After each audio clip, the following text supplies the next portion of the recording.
அஸ்ஸலாமு அலைக்கும். கதீஜாவின் உலகத்திற்கு உங்களை வரவேற்கிறேன். இன்றைக்கி நான் செய்ய போகிறது மீன் பிரியாணி தான். வீட்டில் இருக்கிற பொருளை வச்சு சிம்பிளாக செய்ய போகிறேன். ரொம்ப ஹெவியாக எந்த பொருளும் போட போகிறதில்ல. இது வந்து அரை கிலோ கொஞ்சம் கூட இருந்தது.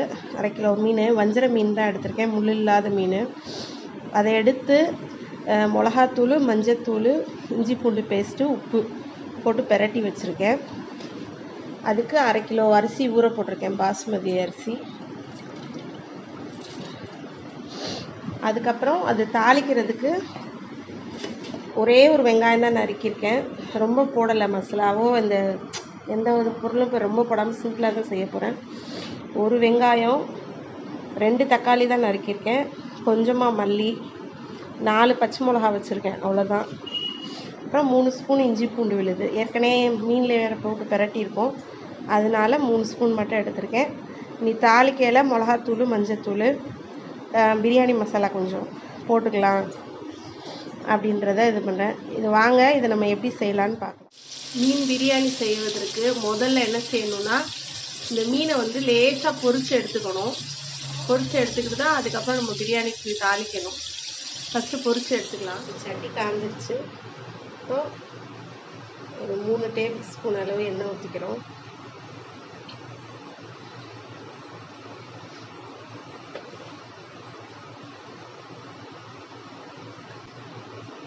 இப்போ ஒரு டேபிள் ஸ்பூன் அளவு நெய் விட்டு போட்டுக்குவோம்.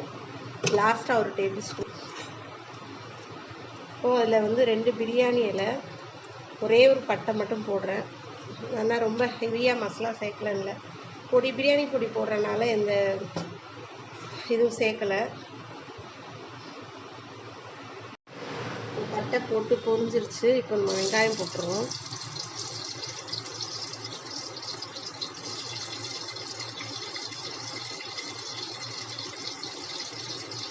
வெங்காயம் நல்லா வதங்கவும் நம்ம தக்காளி, இஞ்சி பூண்டு போடலாம். வெங்காயம் நல்லா வதங்கிடுச்சு. இப்போ தேவையான அளவு இஞ்சி பூண்டு போட்டுடலாம்.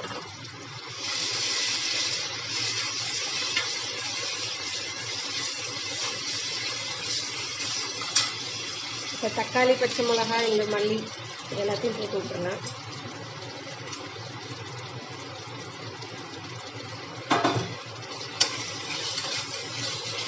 பாஸ்மதி வந்து பழைய அரிசினா வந்து நீங்கள் என்ன பண்ணுங்க, 1க்கு 2 அளவு தண்ணி வச்சு ஊற வச்சுருங்க.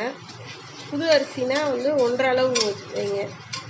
ஏன்னா இப்போ கோழி கறினா என்ன ஆகும் தெரியுமா, தண்ணி விடும். இதில் வந்து தண்ணி விடாது. அதனால் நம்ம ஊற்றுற அளவு தண்ணீரில் தான் அந்த ரைஸ் வேகணும். அதனால் நீங்கள் கரெக்டாக 1க்கு 2 பங்கு, குக்கரில் வச்சா 1க்கு 2 பங்கு கண்டிப்பாக வைங்க. வச்சிங்கன்னா தான் சரியாக. தக்காளி போட்டிருந்தோம்ல, தக்காளி நல்லா மசிஞ்சிருச்சு. இப்போ என்ன பண்ண போகிறோம், ஒரு அரை ஸ்பூன் மஞ்சத்தூள் போடுறோம். நான் வந்து கறி பிரியாணி, கோழி பிரியாணி அப்படின்னா வந்து என்ன பண்ணுவேன், இல்லை கொஞ்சம் அரை ஸ்பூன் சரியாக விழுகலை. கறி பிரியாணி, கோழி பிரியாணிக்கெலாம் மஞ்சத்தூள் போட மாட்டேன். இது மீன் பிரியாணி அப்படின்றனால தான் நான் இதில் மஞ்சத்தூள் போடுறேன். ஏற்கனவே அந்த மீனில் வேறு மிளகாத்தூள் பரட்டி இருக்கும், அப்புறம் வேறு மிளகா வேறு போட்டிருக்கோம். அதனால் சின்ன ஸ்பூனில் ஒரே ஒரு ஸ்பூன் மிளகாத்தூள் போடுறேன். உங்களுக்கு வந்து காரத்துக்கு தக்கன போட்டுக்கோங்க, எவ்வளோ காரம் தேவையோ அந்தளவு போட்டுக்கோங்க. அப்புறமேட்டு இந்த பிரியாணி மசாலா இவ்வளோ கரெக்டாக இவ்வளோ போடுறேன், அந்த ஒரு ஸ்பூன் அளவு. ஏன்னா போதும், அரைப்படி தான் போடுறேன். அதனால் ரொம்ப அந்த பிரியாணி மசாலாவோட வாசனை வரக்கூடாது. அதனால் இதை போட்டு நல்லா வதக்குவோம். நல்லா மசாலா இந்த பாருங்கள் நல்லா வதங்கிடுச்சு, எண்ணெய் நல்லா பிரிஞ்சு வந்துருச்சு. இப்போ என்ன பண்ண போகிறோன்னா, நம்ம அந்த அரிசியோடு சேர்த்து வச்சுருக்கிற தண்ணியை ஊற்ற போகிறோம். அளந்து வச்சுருக்கோம்ல, 1க்கு 2 பங்கு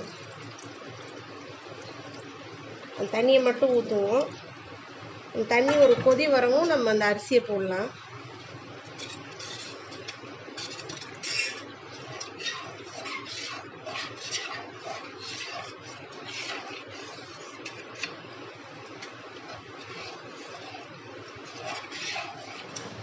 கொதி வந்துருச்சு.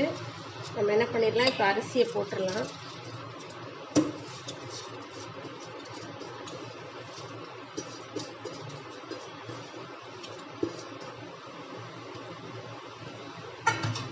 இப்போது இந்த அரிசி வந்து 1/2 கிலோ தான். இந்த அரிசிக்கு தேவையான உப்பு மட்டும் இப்போ போடுறோம். ஏன்னா மீனில் நம்ம ஏற்கனவே உப்பு போட்டிருக்கோம்.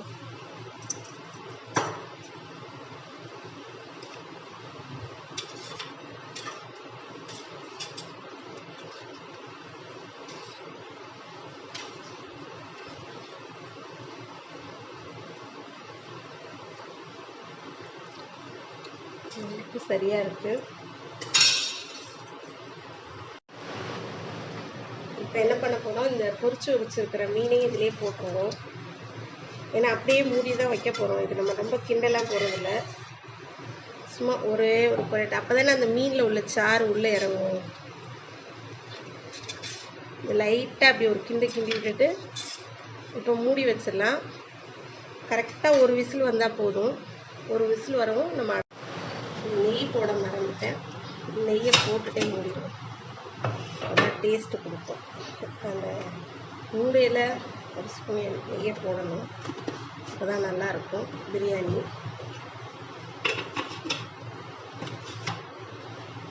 விசில் வந்து நல்லா ஆவி அடங்கிருச்சு பாருங்கள். சுத்தமாக எப்போதுமே வந்து பிரியாணி நம்ம வைக்கல, அடுப்பை ஆஃப் பண்ணதுக்கப்புறம் ஒரு 1/4 மணி நேரம் கழித்து தான் நம்ம வந்து ஓப்பன் பண்ணி பார்க்கணும். அப்போ தான் நமக்கு பிரியாணி வந்து கரெக்டான பதத்தில் வெந்திருக்கும். இப்போ பாருங்கள் எவ்வளோ நல்லா பொழுன்னு வருது பாருங்கள் பிரியாணி.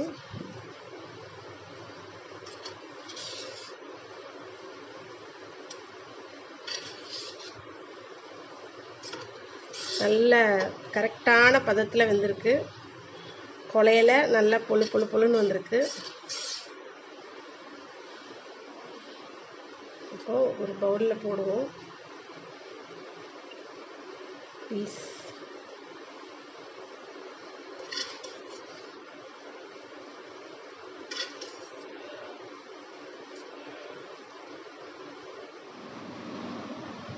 செம்ம சூப்பராக மீன் பிரியாணி ரெடி ஆயிடுச்சு. ரொம்ப கலர்ஃபுல்லாக நல்லா பொழுன்னு ரொம்ப பார்க்கவே அப்படி வாய் ஊறுது. இன்னும் சொல்லப்போனால் வாசனை சரியான வாசனை அடிக்குது. நல்ல வாசனை அடிக்குது. இந்த பாருங்கள் இந்த மீன் துண்டு